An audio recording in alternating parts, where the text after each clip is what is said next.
Assalamualaikum warahmatullahi wabarakatuh. Waalaikumsalam warahmatullahi wabarakatuh. Perkenalkan, kami dari kelompok 1 yang beranggotakan saya Ahmad Rizky Pratama, Saya Juni Evan Marofi. Saya Aida Anwar, dan saya Aida Garangkutri. Pada kesempatan kali ini, kami akan mempresentasikan tentang siswa dan siswi yang berprestasi di SMA Negeri 33 Jakarta. Negeri Jakarta merupakan salah satu SMA yang memiliki banyak sekali prestasi. Prestasi yang didapat pun berasal dari berbagai bidang lomba. Siswa dan siswi terus berlomba-lomba untuk menjadi yang terbaik di antara yang hingga dan membawa nama baik SMA Negeri 33 Jakarta.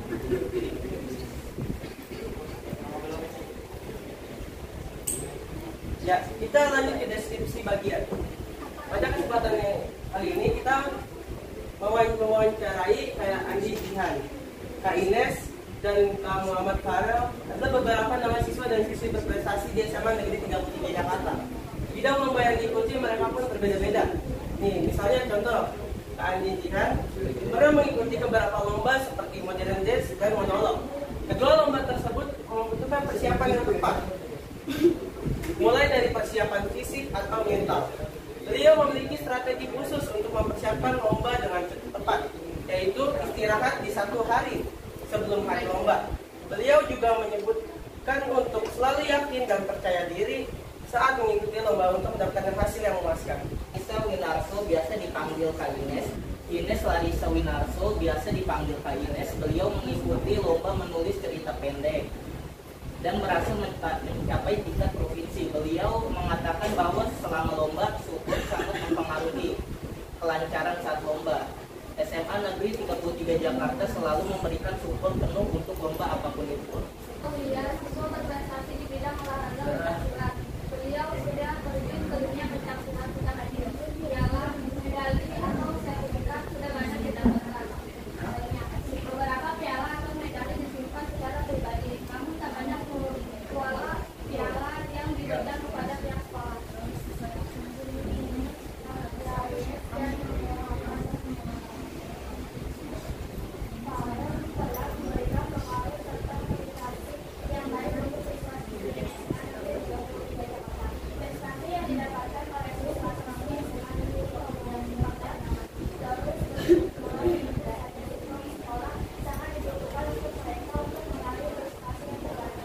Presentasi, terima kasih teman-teman yang sudah memperhatikan presentasi kami. Ya, Pri. Ya. Wassalamualaikum warahmatullahi wabarakatuh.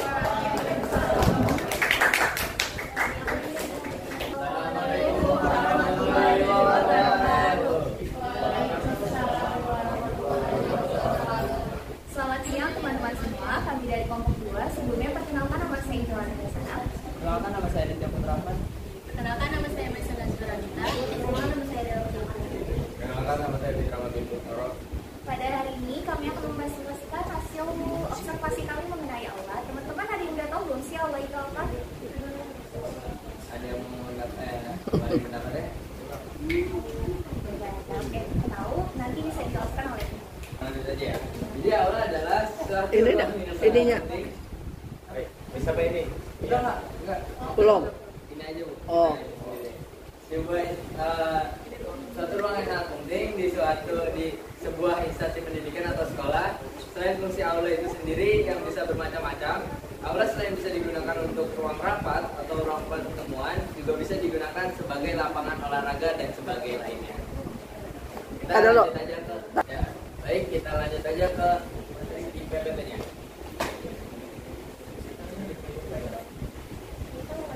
Di mana letak posisi aula? Posisi aula terletak di gedung baru, yaitu gedung literasi, dan berada di lantai 1. 2. Berapa luas ruang aula?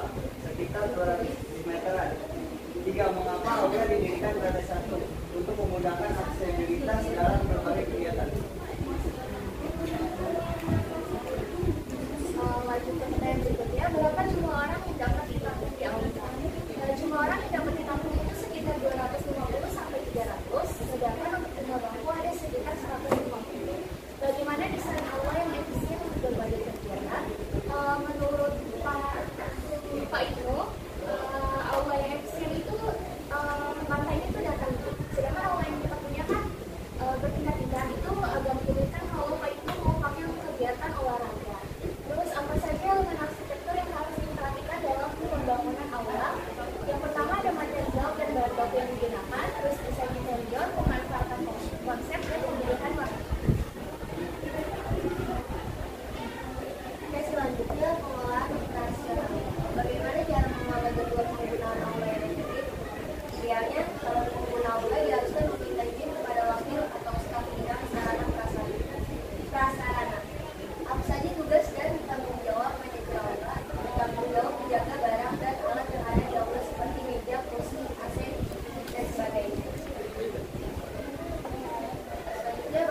cara merawat aula agar tetap dalam kondisi baik, memiliki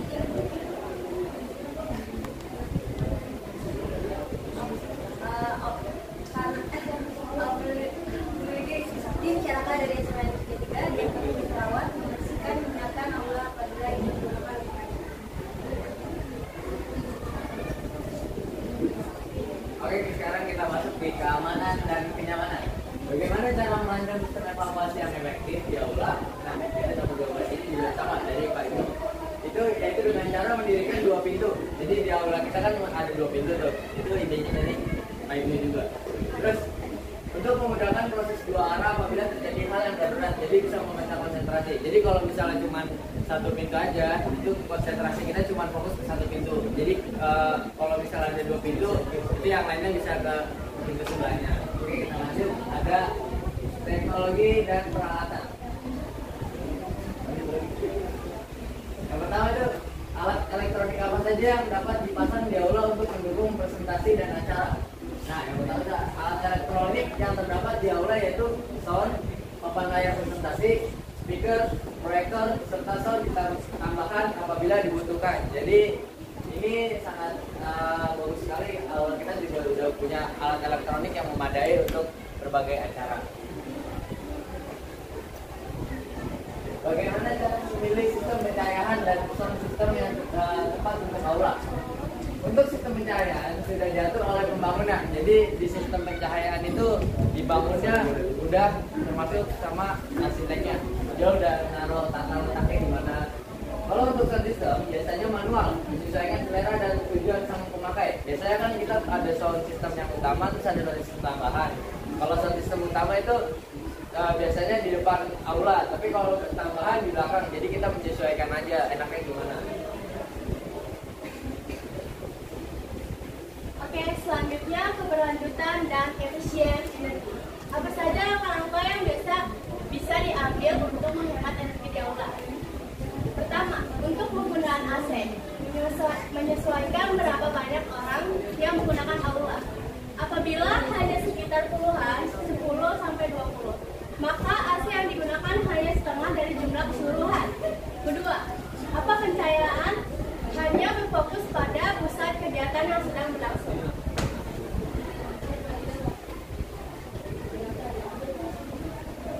Selanjutnya, fasilitas atau penggunaan. Apa saja jenis acara yang biasa diadakan di aula? Acara yang biasa diadakan adalah pembelajaran seni budaya dan PJOK, kegiatan pertemuan, rapat, posko, pelayanan PPDB wilayah Jakarta Barat, dan pertemuan alumni.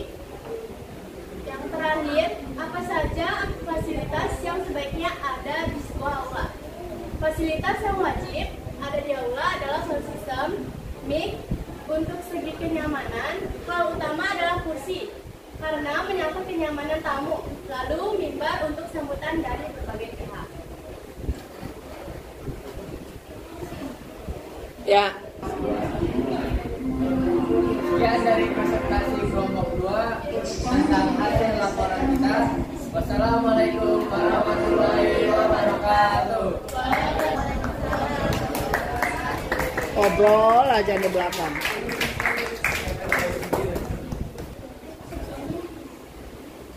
Seribet.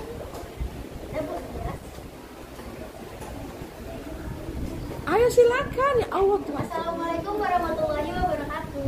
Waalaikumsalam warahmatullahi wabarakatuh. Perkenalkan, kami dari kelompok 3. Saya sebagai peserta pada hari ini. Nama saya Nur Habibah. Di samping kanan di saya terdapat anggota-anggota saya. Yang pertama ya. Saya Rasa Fajra Mahmud. Saya Muhammad Asyad. Saya Claudia. Saya tidak bisa. Kami di sini akan melakukan presentasi mengenai hasil observasi kami terhadap ruang kelas 10.1 sampai 10.7. Ruang kelas ini berukuran 7x8 meter yang dilengkapi dengan 2 AC dan 2 AC dan 2 kipas angin. Juga dilengkapi dengan 2 CCTV dan 1 pengeras suara yang ada di pojok atas meja guru. Lalu dikarenakan kondisi sekolah kita yang akan mengadakan renovasi besar-besaran di sekolah ini membuat Baginya 2 sesi proses pelajaran. Yang pertama, sesi pertama itu dari pagi sampai siang, jam setengah 7 sampai jam 12. Lalu sesi yang kedua dari siang sampai sore, yaitu jam 1 sampai jam setengah 6. Oke, namun dikarenakan terdapat perbedaan yang dapat kita amati, kami membuat pertanyaan-pertanyaan di atas untuk mengidentifikasi apa saja perbedaan dan persamaan yang dapat kita ketahui. Berikut adalah pertanyaannya. Jabarkan oleh speaker. Berikut adalah pertanyaan mengenai observasi seluruh kelas 10. Yang pertama, apakah setiap kelas dilengkapi dengan meja dan kursi yang cukup untuk semua siswa? Pertanyaan tersebut dibuat dengan alasan meja dan kursi yang cukup memastikan setiap siswa memiliki tempat duduk yang nyaman dan memungkinkan mereka untuk fokus pada pembelajaran tanpa gangguan. Dan jawabannya yaitu setiap kelas dilengkapi dengan kursi dan meja yang sesuai dengan jumlah murid, dan kursi meja yang rusak akan segera digantikan dengan yang berada di lantai 3. Apakah meja dan kursi kelas dalam kondisi baik dan nyaman digunakan? Pertanyaan tersebut alasannya karena semua meja dan kursi dalam kondisi baik dan nyaman. Kursi atau meja yang rusak akan segera semua meja dan kursi dalam kondisi baik dan nyaman. Kursi atau meja yang rusak akan segera diperbaiki atau diganti. Untuk pertanyaan yang ketiga, apakah kelas memiliki papan tulis yang berfungsi dengan baik? Setiap kelas dilengkapi dengan papan tulis seperti yang berfungsi dengan baik. Pertanyaan apakah tersedia fasilitas elektronik, paper atau layar digital di kelas? Tentu saja setiap kelas dilengkapi dengan proyektor dan laptop dan layar proyektor. Kerusakan pada peralatan ini akan segera diperbaiki oleh pihak sekolah. Dan selanjutnya akan diteruskan oleh teman saya. Baik, pertanyaan selanjutnya. Apakah ada akses ke sumber daya seperti internet atau jaringan wifi di kelas? Jawabannya, setiap kelas memiliki akses terbatas untuk kegiatan tertentu seperti ujian dengan kapasitas akses yang terbatas. Pertanyaan selanjutnya, apakah kelas memiliki ventilasi yang baik dan sistem pendingin udara atau pemanas yang berfungsi? Jawabannya, setiap kelas memiliki ventilasi berupa jendela serta dilengkapi dengan 2 AC dan 2 kipas angin. Pertanyaan selanjutnya, apakah ada fasilitas pencahayaan yang memadai? Baik, jawabannya adalah fasilitas pencahayaan terdiri dari jendela yang dibersihkan secara berkala oleh petugas piket dan kebersihan. Pertanyaan selanjutnya, apakah ada tempat penyimpanan seperti lemari atau rak untuk buku dan peralatan sekolah? Jawabannya adalah lemari atau rak buku hanya tersedia di ruang guru. Sementara ruang kelas tidak memiliki tempat penyimpanan karena ukuran ruang yang terbatas 7x8 meter. Baik, pertanyaan selanjutnya akan dibacakan oleh teman saya, yaitu Adiansyah. Terima kasih untuk pertanyaan selanjutnya. Apakah kelas memiliki fasilitas kebersihan seperti tempat sampah dan tempat cuci tangan? Jawabannya, setiap kelas dilengkapi dengan tempat sampah di dalam dan di depan kelas serta satu wastafel untuk 2 kelas. Untuk pertanyaan selanjutnya, apakah ada alat tulis yang disediakan di kelas seperti spidol, sabun, dan penghapus? Jawabannya, setiap kelas memiliki 1 spidol yang dapat diisi ulang jika tak usaha. Pertanyaan selanjutnya, apakah kelas dilengkapi dengan alat pembelajaran tambahan seperti peta guru atau poster edukatif? Jawabannya, berdasarkan narasumber, yaitu setiap kelas dilengkapi dengan 1 peta ilmiah dan tidak terdapat blok buku.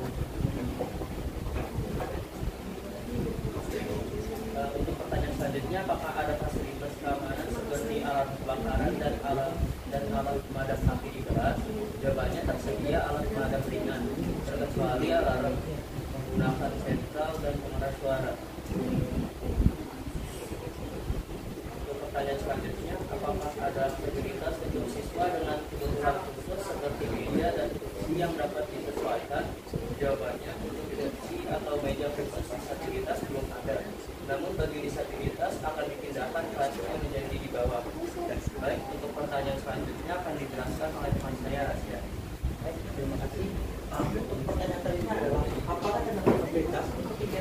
ekstrakurikuler atau kualifikasi kelompok seperti meja besar atau area khusus? Jawabannya adalah tersedia beberapa ruangan untuk kegiatan ekstrakurikuler seperti lapangan, ruang aula, dan juga ruang gazebo. Pertanyaan selanjutnya, apakah ada sistem pengaturan suhu atau kelembapan yang dapat diatur sesuai kebutuhan di kelas? Jawabannya, disediakan AC yang diatur secara sentral serta 2 buah angin.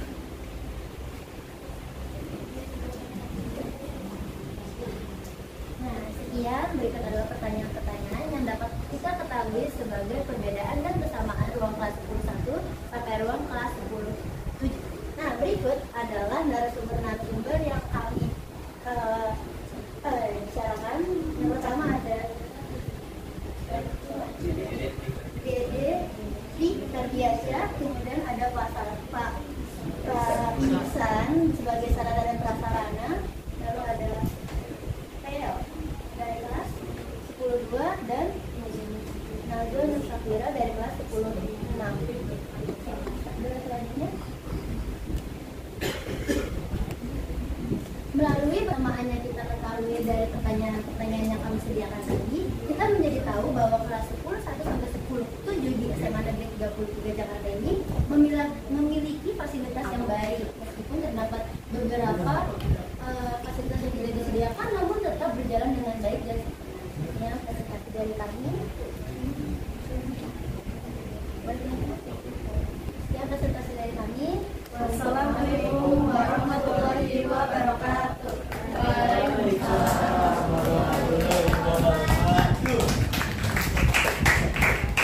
warahmatullahi wabarakatuh. Waalaikumsalam warahmatullahi wabarakatuh. Di sini kami dari kelompok 4 akan mempresentasikan hasil observasi mewawancarai OSIS dan MPK. Perkenalkan, nama saya Raka Somo Travel. Saya Sonia Metriani. Saya Saskia Maulida. Saya Putra Nabadan. Saya Muhammad Rehan. Dan di sini kita melakukan laporan hasil observasi OSIS dan MPK. OSIS adalah angkatan dari organisasi siswa antar sekolah. OSIS merupakan sebuah wadah yang memfasilitasi para siswa untuk bekerja sesuai tugasnya masing-masing demi kepentingan sekolah dan seluruh siswa. Selain itu, OSIS juga berfungsi sebagai pendorong berkembangnya kemampuan dan kreativitas siswa. OSIS juga bisa berfungsi sebagai pencetak. MPK adalah lembaga perwakilan siswa di tingkat sekolah yang bertugas mengawasi kerja OSIS dan menampung aspirasi siswa. Di sini ada yang tahu perbedaan OSIS dan MPK.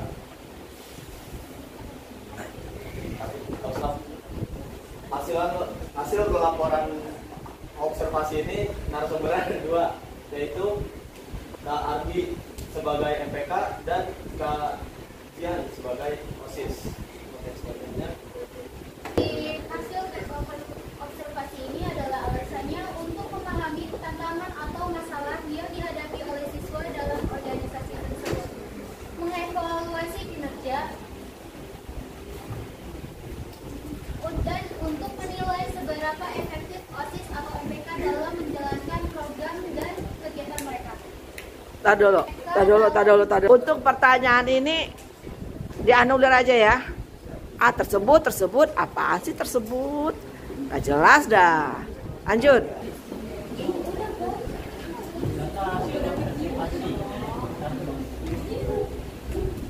Apa pemahaman tentang fungsi dan peran MPK dalam struktur organisasi sekolah?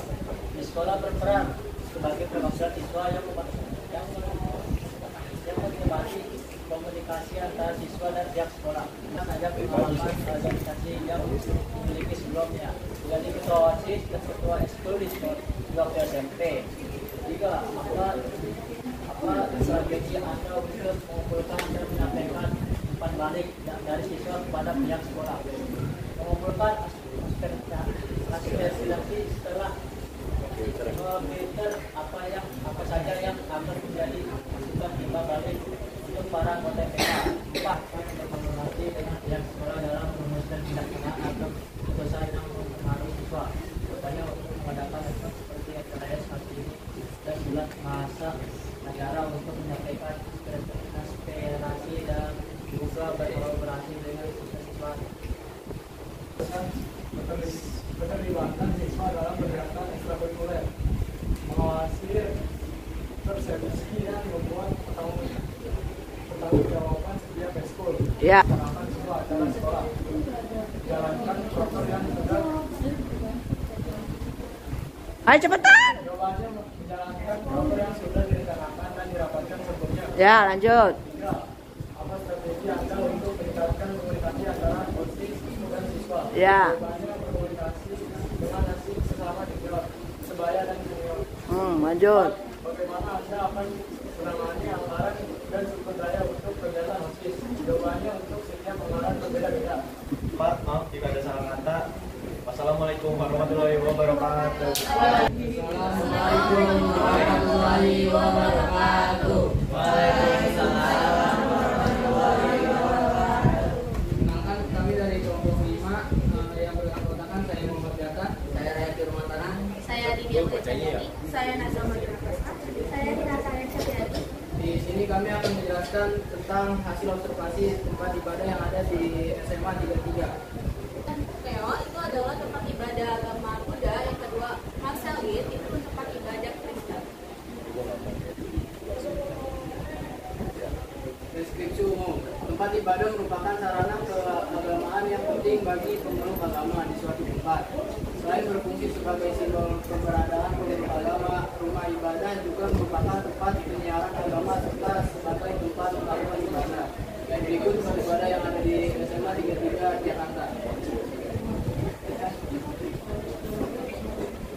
Perasaan tadi belum. Ibadah yang ada di SMA Negeri 33 Jakarta. 1. Masjid. 2. Ruang agama Kristen Protestan dan Katolik. 3. Tempat ibadah agama Buddha. Ketiga, bisa disaur perpustakaan dan kelas. Berikut pertanyaan untuk tempat ibadah masjid. 1. Berapa luas ruang ibadah Islam? Luas belum diketahui, tapi menurut narasumber kita yaitu Pak Fahri sekitar 100 meter persegi. Lalu yang kedua, di mana letak ruang ibadah Islam atau masjid? Ruangnya terletak di dekat pintu gerbang utama SMA Negeri 33. Lalu pertanyaan ketiga, apakah ruang ibadah Islam memiliki area tambahan? Ada, seperti selasar atau teras masjid di ruang tersebut. Ada, salah satunya kipas angin yang mati sehingga menyebabkan ruang masjid menjadi panas. Lalu pertanyaan nomor 7, apa yang Seperti perayaan hari-hari besar agama. Nah, untuk tujuan mingguan atau bulanan seperti perayaan hari-hari besar itu biasanya ada kegiatan Maulid Nabi, Isra Mi'raj, dan pesantren kilat saat Ramadan.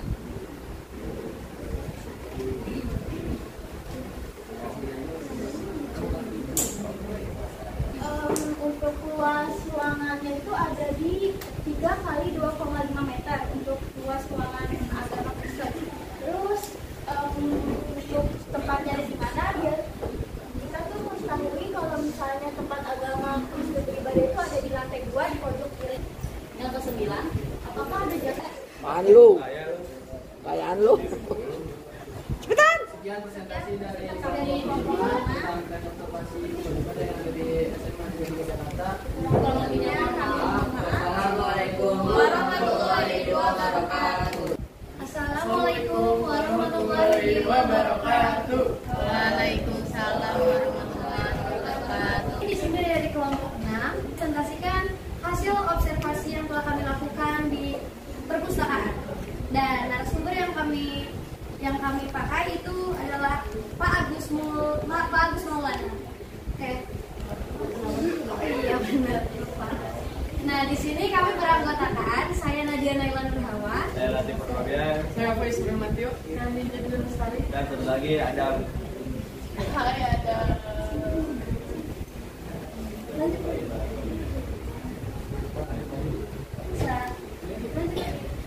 Sebelumnya, teman-teman tahu nggak sih perpustakaan itu apa?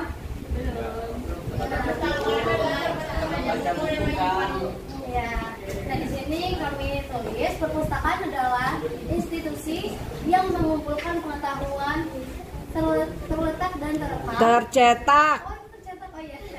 Tercetak dan terekam. Terletak apa? Semuanya dengan cara khusus guna memenuhi kebutuhan intelektualitas para penggunanya melalui beragam cara interaksi pengetahuan.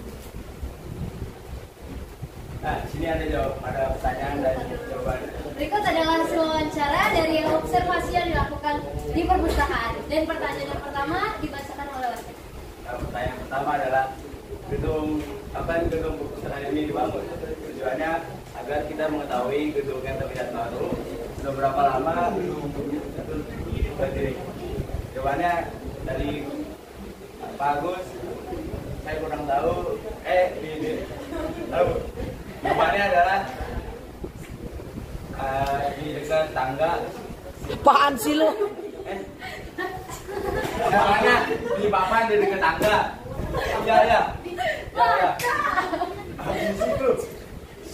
Lu yang gak Saya bener. kurang tahu kapan pesan ini. Baru di sini. Nah, jawaban nomor 2. Pertanyaan nomor 2. Berapa luas ruangan perpustakaan ini? Tujuannya agar kita mengetahui berapa luas ruangan perpustakaan ini di SMA 33 ini. Jawabannya perpustakaan ini luasnya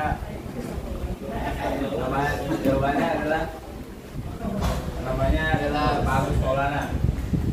Nomor 4, apa saja fasilitas yang tersedia di perpustakaan ini? Agar kita mengetahui, tujuannya agar kita mengetahui perpustakaan SMA 33 ini memiliki fasilitas apa saja. Jawabannya di fasilitas yang tersedia di sini adalah komputer, internet, buku, AC, meja untuk bangunan rumah, kandang dan air kardus, dan masih banyak lagi. Dan selanjutnya dibacakan oleh Nadia. Kamu absen berapa? Absen 20. Ya, silakan. Pertanyaan nomor 5, peraturan apa saja yang terdapat di perpustakaan ini? Tujuannya agar perpustakaan ini beroperasi dengan suasana yang kondusif dan tertib. Nah, jawaban dari Pak Agus itu yang paling utama itu makanan dan minuman tidak boleh dibawa ke dalam perpustakaan dan menjaga barang-barang pribadinya. Nah, yang keenam, perpustakaan ini biasa digunakan untuk kegiatan apa saja sih? Nah, tujuan dari pertanyaan ini agar kita mengetahui kegiatan apa saja yang bisa dilakukan dan diperbolehkan dilakukan di perpustakaan ini. Jawaban dari Pak Agus, biasanya untuk kegiatan eskul, belajar, kerja kelompok, dan masih banyak lagi. Di perpustakaan ini, tujuannya agar kita mengetahui berapa banyak buku yang tersedia di perpustakaan SMA 33 ini. Nah, jawaban dari Pak Agus, untuk total seluruh buku terdapat di papan tulis di atas lemari. Jika kalian ingin tahu, juga kalian bisa lihat ya. Nah, total bukunya itu ada 22.000 saja koleksi baru yang terdapat di perpustakaan ini. Tujuannya agar kita mengetahui seberapa banyak koleksi terbaru yang tersedia di perpustakaan SMA 33. Jawabannya papan. Ayo cepetan. Daripada sawah membelah. Dan di Malaysia. Maafkan kalau ada salah. Namanya juga manusia. Sekian presentasi dari kami. Kurang lebihnya mohon maaf. Wassalamualaikum warahmatullahi wabarakatuh. 7. Tidak saya sendiri Helmiaska. Saya Maria Kita Reskiano. Saya Abdul Raja. Dan saya Betena Syafadila. Kalau kemarin kita sudah mereview tentang pertanyaan yang sudah kita buat, sekarang nih kita mau review tentang observasi yang sudah kita buat. Jadi, Oh ya, sebelumnya di sini kita mengambil narasumber yaitu Pak Isan. ya ada Bapak Muhammad Isan untuk narasumber kita. Nah, untuk pengertian laboratorium sendiri yaitu adalah fasilitas atau tempat yang dirancang khusus untuk melakukan eksperimen, pengujian dan penelitian ilmiah. Di laboratorium ini, para ilmuwan, teknisi atau peneliti menggunakan alat dan bahan khusus untuk melakukan berbagai analisis atau eksperimen dengan tujuan untuk mendapatkan data, memahami fenomena atau mengembangkan pengetahuan. Yang pertama adalah kita akan membahas tentang fasilitas dulu nih. Untuk pertama, berapa sih total luas dari ruang laboratorium ini? Kemarin saya sudah tanyakan kepada narasumber dan beliau pun menjawab untuk ukuran laboratorium di sekolah kita ini adalah 15 meter kali 9, yaitu luasnya 135 meter persegi dengan bentuk persegi panjang. Yang kedua adalah bagaimana kondisi peralatan laboratorium yang ada. Beliau pun menjawab, kondisi peralatan laboratorium kita selalu diperiksa secara rutin. Idealnya semua peralatan berfungsi dengan baik, tetapi kadang ada peralatan yang memerlukan perbaikan atau pergantian. Pemeriksaan dan pengenalan rutin. Kemarin sempat bertanya sama Pak Ihsan menjawab kalau di sini kita bisa lihat fasilitas khusus yang hanya ada di ruang laboratorium itu seperti lemari asam, lemari yang khusus untuk zat-zat yang berbahaya, zat-zat yang keras. Selain itu juga ada alat-alat pelindung khusus di masing atau setiap kelompok praktikum yang akan mengambil barang-barang yang dibutuhkan selama praktek berlangsung. Jadi sewaktu lab ini masih berfungsi, biasanya ada kegiatan praktikum dan laboratorium ini digunakan dalam satu minggu. Saya menjawab karena yang tadi saya bilang, lab kita lagi dinonaktifkan untuk sementara. Seluruh kegiatan dilaksanakan di kelas masing-masing. Tetapi saat lab ini masih berfungsi, biasanya lab ini sering dipakai hampir setiap hari dari berbagai. Lebih aware ke dalam keselamatan di ruang laboratorium ini, karena biasanya di ruangan laboratorium ini terbanyak itu banyak kayak kimia dan kalau misalkan kita salah megang atau kita salah ngapa-ngapain itu bisa tiba-tiba meledak, kebakar atau meluap-luap mungkin. Lanjut pertanyaan ke-9. Siapa yang bertanggung jawab atas perawatan dan pengelolaan laboratorium ini? Pengelolaan laboratorium ini kita diawasi dan dirawat oleh teknisi membersihkan ruang laboratorium dan alat-alat yang telah kita gunakan. Laboratorium dirawat. Perawatan dilakukan sesering mungkin. Kalau untuk alat-alat laboratorium kita dicek berkala sesuai dengan jadwal pemeliharaan yang ditetapkan, bahkan hanya dicek. Biasanya alat-alatnya juga dibersihkan oleh siswa-siswi setelah kegiatan uji coba. Contohnya di lab, alat-alatnya lalu dicuci dan dibersihkan dan sebagainya. Kita lanjut nih ke pertanyaan nomor 11. Apakah pernah terjadi masalah atau kerusakan peralatan dan bagaimana nih cara mengatasinya? Pak Ihsan jawab, masalah atau kerusakan peralatan bisa terjadi dari waktu ke waktu. Biasanya masalah ini diatasi dengan sanksi untuk mengganti barang yang telah dirusak. Contoh, waktu itu Pak Ihsan jawab, dia juga cerita kalau waktu itu ada tuh satu siswa memecahkan suatu gelas apa ya? Gelas. Oh, breaker gelas. Nah, di situ juga kelompok kajian harus bertanggung jawab atas perbuatan si individu ini karena atas laboratorium. Rencana pengembangan atau pembaruan fasilitas laboratorium bergantung pada kebutuhan dan anggaran. Ini bisa jadi mencakup penambahan peralatan baru, renovasi ruangan atau pengembangan. Nah, sesuai dengan gedung sekolah kita ini kan mau di-upgrade ya, ibaratnya mau direnov lagi. Jadi kata Pak Ihsan, laboratorium ini mau dibagi menjadi 3 nih guys. Ada laboratorium biologi, kimia, dan fisika. Jadi semuanya ada laboratorium masing-masing. Jadi nggak akan dilanjutkan kepada kasus. Pertanyaan selanjutnya yaitu pertanyaan nomor 14. Bagaimana guru mengevaluasi pemahaman siswa terhadap materi yang dipelajari di laboratorium? Nah, guru mengevaluasi pemahaman siswa melalui kuis, laporan praktikum, observasi langsung selama eksperimen, dan diskusi untuk memastikan bahwa siswa memahami materi dan teknik. Ruang laboratorium. Ruang laboratorium kita lagi sedang memfungsikan dikarenakan kondisi gedung sekolah yang sudah usia mengakibatkan ruang lab tidak memfungsikan. Tetapi untuk seluruh kegiatan uji coba Gini. Jadi kita tidak mungkin sebagai guru tidak sebagai lisan saja menjelaskannya. Nah, dengan adanya ruang laboratorium ini, guru tuh bisa mengajari anak muridnya secara langsung. Ya. Sebelumnya ada pantun nih dari Kaila. Iya. Mbak. Iya. Tapi jangan lupa baca kok ya. Tetangga baru namanya Mama. Cakep.